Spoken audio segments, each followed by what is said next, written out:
Kalau respon teman-teman pada nggak nyangka sih ya, kok masuk seminari, kok tiba-tiba jadi pendeta, dan pada kaget sih. Cita-citanya pengen jadi ini sih, peneliti yang bisa membuat suatu tanaman yang bisa mempermudah penggalian emas, jadi saya bisa gampang kaya sebenarnya. Bapak bisa nerima, tapi memang yang sulit itu ibu. Terlebih melihat, memikirkan nanti anakku mau makan apa jadi pendeta, nanti hidupannya gimana, kalau berkeluarga gimana.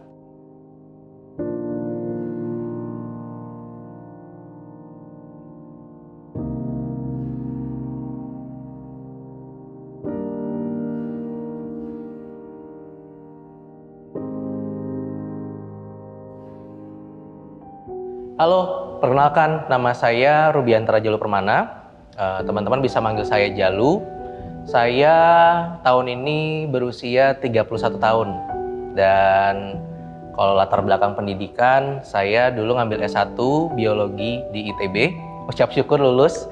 Dan pada saat ini saya melayani sebagai gembala sidang di Gereja Baptis Indonesia Karanganyar Gunung Cabang Argosari di Boyolali. Ada perubahan dari sang pemimpin yaitu Gideon. Ada perubahan sikap, tapi tanaman-tanaman itu tersiram oleh apa? Sinar matahari. Seperti kebanyakan anak-anak pada umumnya, cita-cita saya pengen jadi dokter. Makanya sempet mau jadi dokter tapi nggak keterima. Puji Tuhannya bisa keterima di ITB. Dapat biologi, deket-deket lah dengan kedokteran.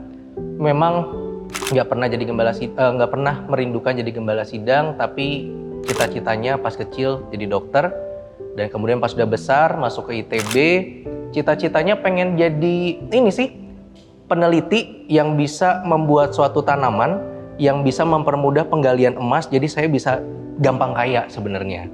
Tapi di tahun ketiga saya di ITB, di situ baru saya menyadari Tuhan Yesus benar-benar mati buat saya, dan itu yang mengubah cara pandang saya. Kalau tadi saya bilang di awal saya pengen punya tanaman yang bisa bikin saya gampang kaya, tapi ternyata setelah saya ketemu secara pribadi dengan Tuhan Yesus, wah, cita-cita itu jadi berubah. Cita-citanya jadi pengen bagaimana kehidupan saya yang sudah menerima pengorbanan Tuhan Yesus yang memberikan segalanya buat saya, sekarang saya mau ngasih segalanya buat Tuhan Yesus. Dan memang saya juga dikuatkan, kayaknya nggak cukup cuma hidup seperti ini saja, saya perlu membaktikan hidup saya, menghambakan diri saya pada Tuhan. Selepas saya dari ITB, seperti biasa ada sebuah cerita bagaimana orang tua saya masih mempertanyakan komitmen saya. Apakah benar-benar Jalu mau jadi hamba Tuhan, jadi pendeta setelah banyak dana yang dikeluarkan untuk kuliah, masa mau ninggalin begitu saja? Jadi orang tua saya menyuruh saya, yaudah Jalu, kerja dulu. Kemudian saya memang setelah lulus dari ITB sempat kerja 9 bulan di sebuah badan pemerintahan, dan saya menikmati pekerjaan di sana, mendapatkan penghasilan dari usaha saya sendiri. Tapi ternyata memang ada satu hal yang terjadi sehingga saya dikuatkan lagi, nggak bisa Jalu hanya sekedar bekerja saja, memang Jalu itu ada panggilan untuk melayani Tuhan sepenuh waktu. Saya sangat menikmati ketika saya bekerja, apalagi di tempat kerja saya itu saya sempat dinas juga, dan kemudian ketika pulang dinas itu amplopnya tebal banget, sehingga untuk seorang anak muda seperti saya jadi bisa beli gadget ini, bisa beli itu, rasanya senang banget memang. Saya sampai sempat berpikiran, kayaknya memang saya dipanggil Tuhan, mungkin bisa nih menjawab panggilannya dengan membaktikan dana yang saya dapat dari pekerjaan saya bisa mempersembahkan uang yang saya dapat dari gaji saya untuk pelayanan. Saya sempat berpikiran kayak gitu karena banyak banget yang bisa saya dapatkan ketika saya bekerja. Tapi memang ada satu momen, dan momen ini memang sangat menampar saya, dan saya tahu ini tamparan dari Tuhan. Ketika pas di ITB saya memang udah dipanggil, tapi ketika ada godaan kayak gini Tuhan mengingatkan saya. Saya ingat sekali pada saat itu saya sempat memutuskan, kayaknya memang setengah waktu aja kayak nggak apa-apa buat Tuhan. Saya bisa melayani di pemuda, saya bisa jadi pembawa acara, saya bisa melayani di gereja macam-macam, tapi nggak jadi hamba Tuhan kayaknya bisa nih dengan saya juga ngasih persembahan yang banyak. Saya merasa cukup memberikan setengah waktu saya buat Tuhan. Tapi ada satu momen di mana ada satu adik rohani saya yang ketika saya berdinas, ternyata ketika saya pulang, dia udah nggak ke gereja lagi, udah nggak berangkat ke gereja. Dia jadi udah nggak pernah ketemu, dan itu menjadi sebuah pukulan yang sangat keras buat saya. Dan di situ saya diyakinkan Tuhan bahwa Jalu, Kamu harus jadi gembala sepenuh waktu.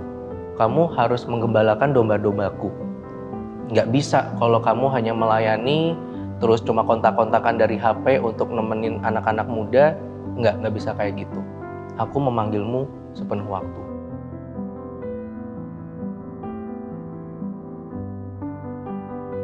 Ketika saya diproses di seminari di STT Baptis Indonesia itu, saya benar-benar diperlengkapi, dan saya tahu tujuan diperlengkapi oleh Tuhan di sana supaya saya bisa menolong domba-domba yang kelak akan dipercayakan oleh Tuhan pada saya.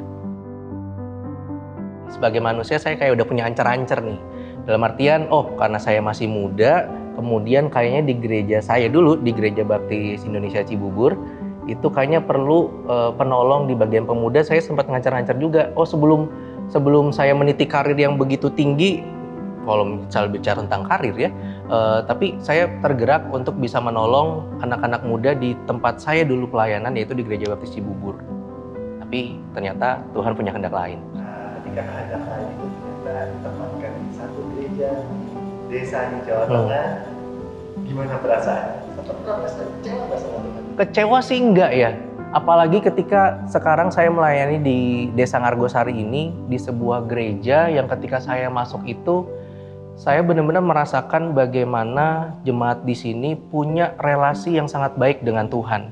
Jadi bahkan ketika saya masuk melayani di sini, malah saya mengalami pertumbuhan yang luar biasa karena melihat jemaat yang begitu setia. Saya terdorong untuk semakin setia.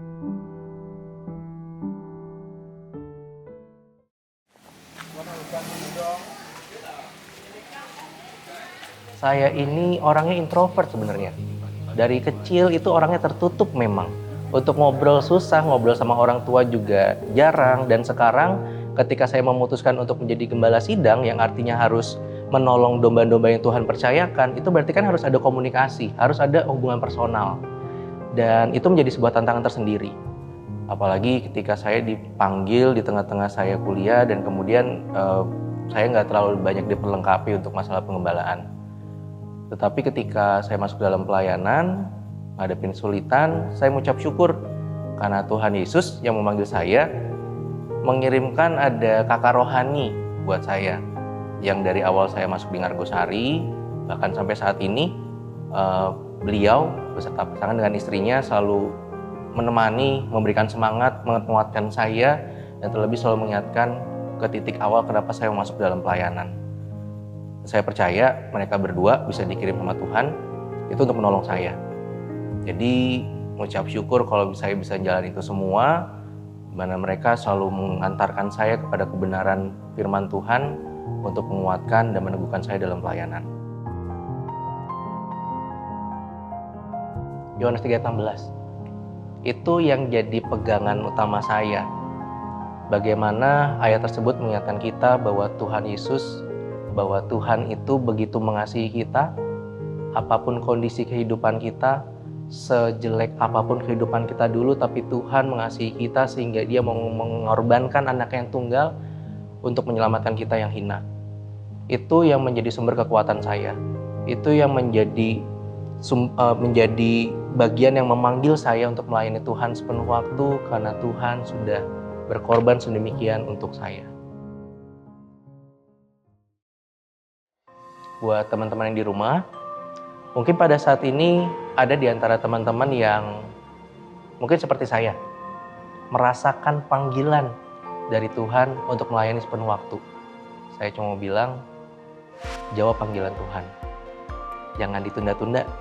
Dan percayalah, ketika memang Tuhan memanggil kamu masuk dalam sebuah pelayanan sepenuh waktu, Tuhan yang memanggilmu adalah Tuhan yang mengasihimu. Dan Dia akan pelihara kamu, akan perlengkapi, dan akan menyertai kamu dalam pelayananmu.